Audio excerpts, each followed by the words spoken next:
பணி என்ன? என்னுடைய சொந்த ஊர் முத்துக்காப்பட்டி. நான் தமிழாசிரியர். சரிங்கய்யா. நான் ஆதிதிராவிட நலத்துறையில் மிடில் ஸ்கூல் எச்எம்மாக இருந்து 1992 ரிட்டையர்ட் ஆனேன். ரைட்டுங்க. இப்போ எனக்கு ரிட்டையர்ட் ஆகி 32 ஆண்டுகள் ஆகுது. நான் இப்போது எனக்கு இன்றைய நாள், அதாவது 27/7/2024 90 வயசு நேற்று முடிஞ்சு இன்றைக்கி 91. நீங்கள் எந்த ஊரில் படித்தீங்க?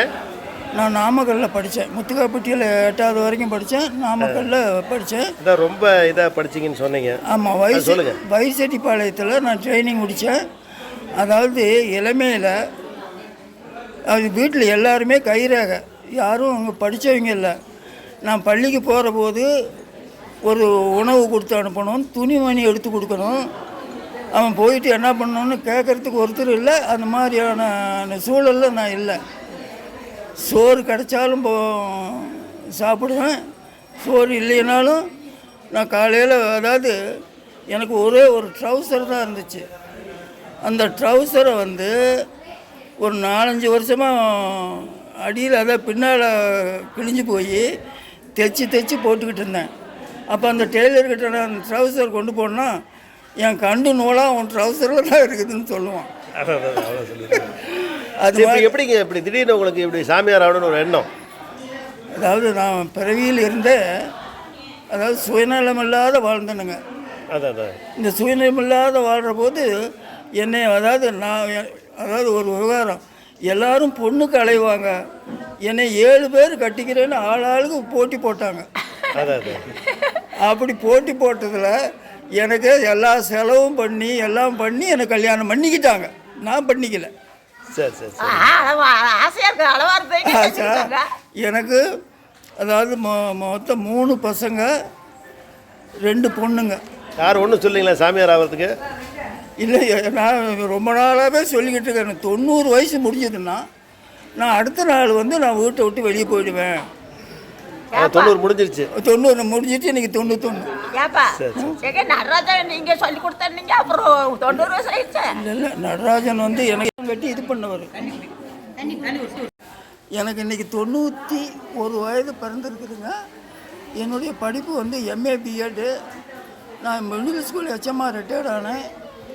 எனக்கு அதாவது கடைசி காலம் ஒரு 2-3 ஆண்டுகளாவது மக்களோட தொடர்பு கொண்டு அவங்களுடைய கஷ்ட நஷ்டங்களை தீர்க்கணும் அப்படின்னு இருந்தேன். அது இன்றைக்கி அந்த முடிவு எடுத்துக்கிட்டு வெளியே வந்துட்டேன். சரி, ரொம்ப நன்றி, வணக்கம். தனது வாழ்க்கையில் எளிமையாக துவங்கி 90வது ஆண்டில் தான் துறவறம் மேற்கொள்வதாக இருந்ததை இன்று நம்மிடையே பகிர்ந்து கொண்டார். அவருடைய நிகழ்வுகள் தொடர்ந்து நிகழவிருக்கிறது. நாம் காணொளியில் காண்போம்.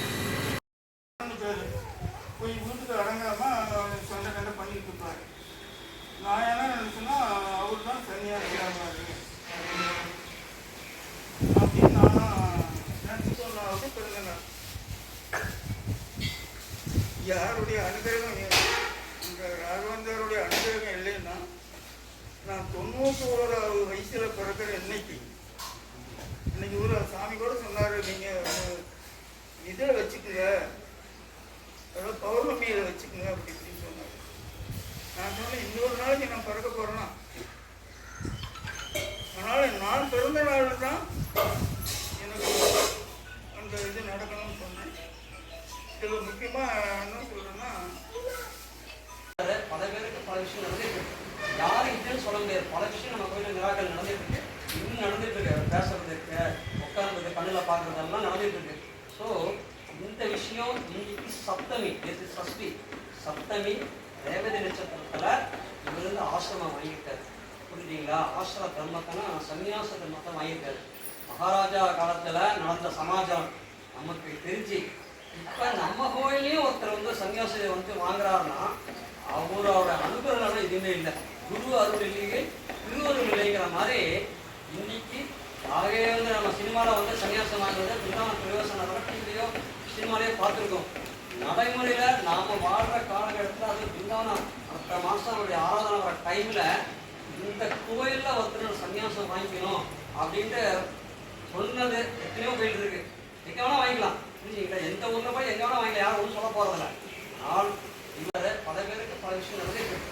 யாரும் இல்லைன்னு சொல்ல முடியாது. பல விஷயம் நம்ம கோயிலில் மிராக்கள் நடந்துட்டு இருக்கு, இன்னும் நடந்துட்டு இருக்கு. அவர் பேசுறது இருக்கு, உட்கார்றது, கண்ணில் பார்க்குறதெல்லாம் நடந்துட்டு இருக்கு. ஸோ இந்த விஷயம் இன்னைக்கு சப்தமி, சஷ்டி சப்தமி ரேவதி நட்சத்திரத்தில் இவர் வந்து ஆசிரமம் வாங்கியிருக்காரு. புரிஞ்சுங்களா? ஆசிரம தர்மத்தைனா சன்னியாச தர்மத்தை வாங்கியிருக்காரு. மகாராஜா காலத்தில் நடந்த சமாஜம் நமக்கு தெரிஞ்சு இப்போ நம்ம கோயிலையும் ஒருத்தர் வந்து சன்னியாசத்தை வந்து வாங்குறாருன்னா அவரோட அனுகிரகம் எதுவுமே இல்லை. குரு அருள் இல்லையே திருவருள் இல்லைங்கிற மாதிரி இன்னைக்கு ஆகவே வந்து நம்ம சினிமாவில் வந்து சன்னியாசம் வாங்குறத பின்னாடி பிரயோசனம் டிவிலையோ சினிமாலேயோ பார்த்துருக்கோம். நடைமுறையில் நாம் வாழ்கிற காலகட்டத்தில் அது பின்னாடி அடுத்த மாதம் அவருடைய ஆராதனை வர டைமில் இந்த கோயிலில் ஒருத்தர் சன்னியாசம் வாங்கிக்கணும் அப்படின்ட்டு சொன்னது எத்தனையோ கோயில் இருக்கு, எங்கே வேணால் வாங்கிக்கலாம். புரிஞ்சுங்களா? எந்த ஊரில் போய் எங்கே வேணால் வாங்கிக்கலாம், யாரும் ஒன்றும் சொல்ல போகிறதில்ல. ஆனால்